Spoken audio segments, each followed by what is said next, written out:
Hey folks, this is JR with DIY Prepper. Welcome to the channel. As we go into a new year, it's always a good idea to look at our essential preps, see what we have, what we could use more of, so that we'll know what to stockpile in the upcoming year. But when figuring out how much of particular items that we need to store, we need to keep a few things in mind. Knowing the shelf lives of our stockpile items and how to store them properly will help us waste less money by preventing spoilage or just by buying too much of a particular item. It's also important to be aware of events going on in the world that could make certain items harder to find or at the very least increase their price. But when it comes to the shelf lives of our stockpile items, that's largely going to depend on the specific item itself. When it comes to food, dry foods tend to last the longest since they have a very low moisture content. Dry beans, rice, and pasta can all store for 20 years or more, and while it is a good idea to rotate through these, since they have such a long shelf life, you're not going to have to do as much work with that as you would with foods with shorter shelf lives. And as far as quantity goes, my advice would be to use some sort of calculator to figure out how much you need to survive for whatever period of time you determine. Go ahead and get that amount and make sure your other bases are covered. For example, one calculator that I've used said that one person will need around 33 pounds of grains per month.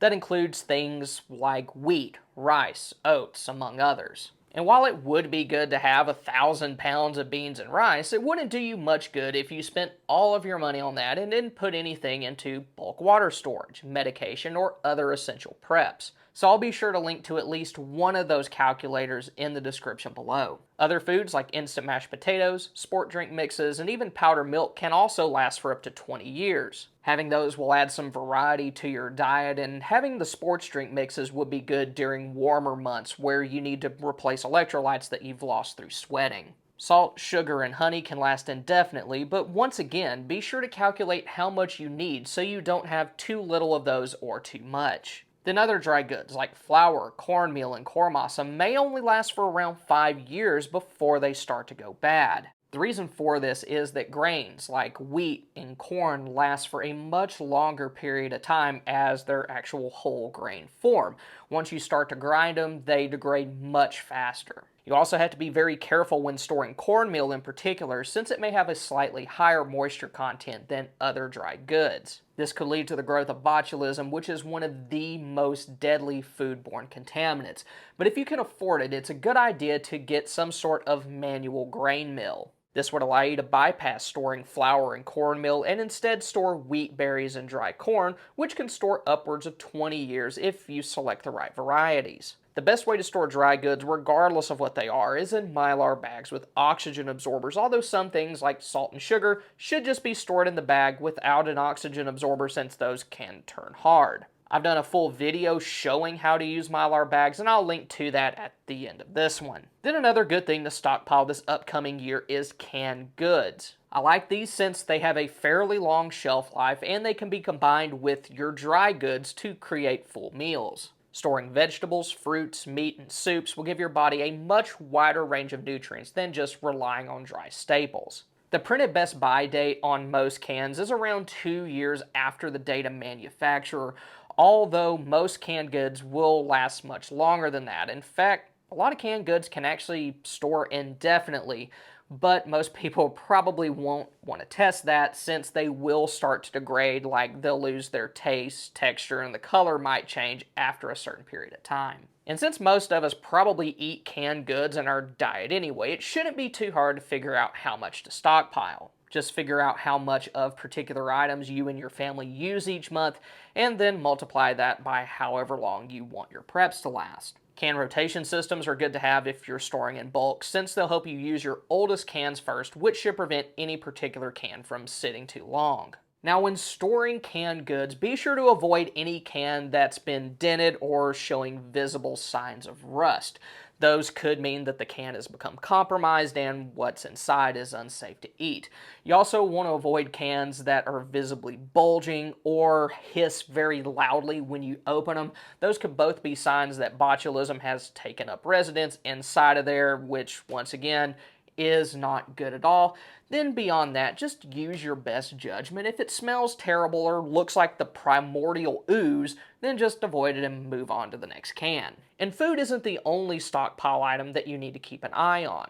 Other items also have shelf lives that determine how safe they are to use or how effective they'll be, and medications are a good example of this. Most medications have a printed best buy date on their package of around 2 years, but like canned goods, many times this is just a best buy date. There's lots of medications that can last much longer than that, especially if they're in tablet form, since solid medications tend to be more stable. However, you should be more careful with liquid medications since they tend to degrade faster than their solid counterparts. I personally like to use the oldest medications that have not expired yet first and save my newer stuff in case I really need it.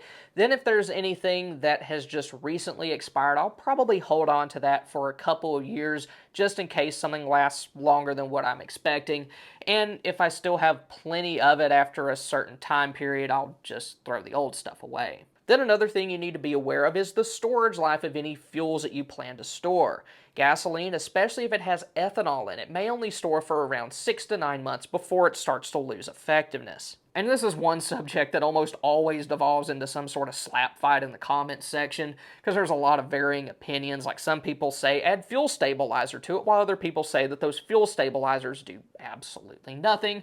Then you'll have another guy that says that they have a gas can that's been filled up for 5 years and the fuel still works fine. But my advice would be to get a few gas cans and rotate dumping one of them into your car and refilling it every month or every other month. Now, that is a lot to keep up with, but at least you would have some fresh fuel in storage at all times. But for my fuel storage, nothing goes into one of my gas cans unless it's ethanol free. Ethanol-free fuel doesn't bond as easily to moisture in the air, and it's also a lot easier on components in small engines, which is what I'm going to be using my fuel for most of the time anyway. Diesel does a little bit better at 18 to 24 months, but it should be rotated as well.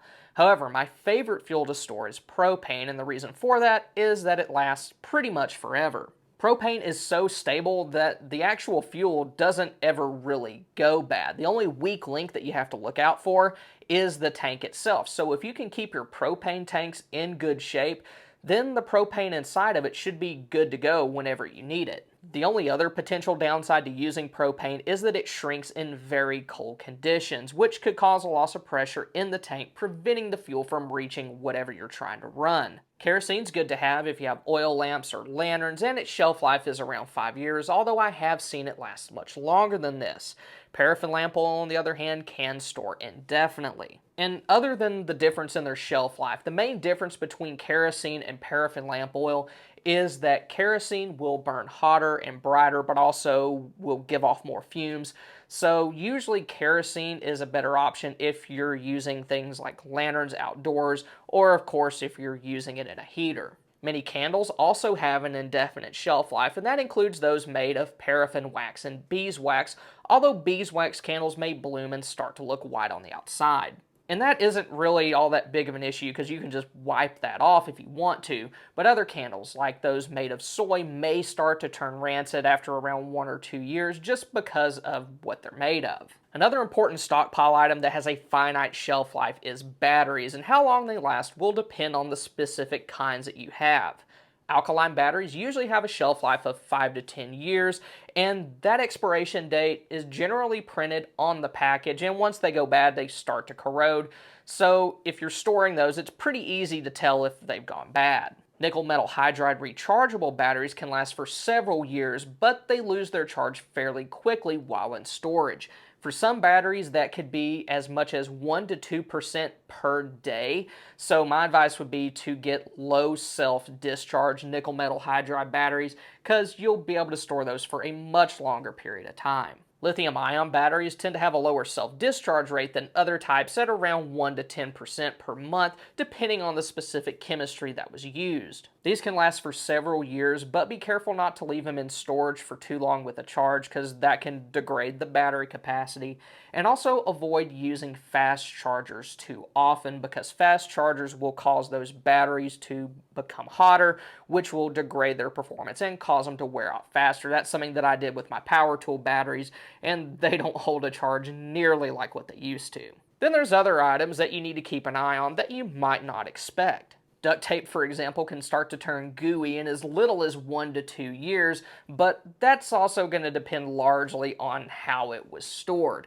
I have duct tape that I bought like 8 years ago that's still usable, but if you're keeping it somewhere like in a toolbox in the bed of your truck, it's probably not going to last nearly as long.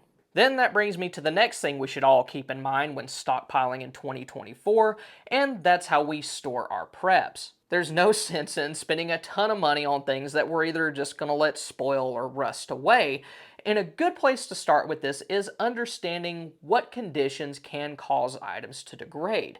In general, heat, temperature fluctuations, moisture, air, and then even exposure to light can all cause different things to break down. When it comes to food, always store it inside of your home, preferably away from exterior walls. Doing that will help prevent it from getting too hot and will also help it stay at a more consistent, stable temperature. Also, be sure that you store Mylar bags inside of a rigid container like a 5-gallon bucket. This will help protect those bags from accidental damage and also to some degree pests, although mice and rats can chew right through a 5-gallon bucket. So because of that, you want to do everything that you can to prevent rodents and insects from taking up residence inside or around your home, and the best place to start is outside, since that'll give you a buffer between them and your preps, and you do have a lot of different options for this. There's different traps and poisons out there, so get what you're most comfortable using and what works best in your situation. For example, if you have a bunch of animals running around like pets or livestock, or if you have small kids running around, poison probably isn't going to be your best bet. Also, know what you can store outside or in your garage or attic. Things like food, medicine, and batteries should always be stored indoors in a temperature-stable location. Tools, seasonal clothing, and survival gear like stoves can all be stored in those other locations, but you do need to take steps to protect them. For example, tools should be stored with a coat of oil on them to help prevent rust, and then clothing should be stored in protective bags and plastic totes. And aside from knowing how long our stockpile items will last and how to store them properly, we should also be aware of potential issues we could face in the coming year and take actions to reduce the impact that they could have on us. For example, we're currently in the middle of El Nino, and that can cause significant problems for growing crops. It's been a big issue for two crops in particular, rice and wheat. India, which is the world's top exporter of rice, has reduced their exports because of crop issues. Wheat's also been affected, and the problem with wheat in particular is that it's used in so many different things. It's the primary ingredient in many long-term storage staples like dry pasta, and it's also an essential ingredient in many things that we use every day, like bread, crackers, and other baked goods. And while these probably won't become totally non-existent, they may get harder to find and see continued price increases. Another issue that we're likely to face this year is electricity shortages, and there's a lot of reasons for that. Increased regulations and crackdowns on certain kinds of energy production are reducing the amount of energy that we have at our disposal at the exact same time that demand is going up because of things like increased industrial demand and also an increase in the number of electric vehicles hitting the road. This could result in rolling blackouts or brownouts in particular areas, and weather could make these issues worse. Demand for electricity spikes during periods of extreme heat or cold, and that'll put even more strain on the grid. And when you combine that with the fact that many pieces of our electrical infrastructure are getting older, then different kinds of equipment failures become much more likely. So if you haven't done so already, now would be a very good time to pick up some sort of backup power option, or at the very least pick up some extra batteries for essential devices and a propane space heater and some fuel to help keep you warm in case you lose power this winter or early spring. Then there's also multiple global conflicts that we need to keep an eye on. Russia and Ukraine's been going on for a while now, but the situation in the Middle East is far from slowing down. If that expands, aside from the World War III concerns that get all the attention, it could at the very least make oil and gas prices more expensive for everybody. As of now, gas is a lot cheaper than it was this time last year, so now may be a good time to pick up some extra fuel just in case those prices go back up. But aside from consumer gas prices, if oil goes up again, it's going to raise prices for other things as well. Since it's used in every type of logistics ranging from 18-wheelers to cargo ships, if its price goes up, shipping becomes more expensive and those costs would be passed on to us for pretty much everything. Then there's always the dark cloud of Taiwan and China hanging over everybody's head, and if that were to happen, it would probably increase the prices and affect the availability of pretty much anything that you can think of. The past couple of months have also seen increases in various illnesses in different parts of the world, so be sure to stock up on different kinds of medications and also hygiene items. Basic over-the-counter medications are always a good place to start, and if you have young children, be sure to pick up medications that are specifically formulated for them. Then of course there's other items that you may want to have on hand in case something goes down in the upcoming year. So if you want to see a larger list of stockpile items, then click here, or if you want to see a full step-by-step guide for how I store food in Mylar bags, then click here. Thank y'all for stopping by. Y'all have a good one.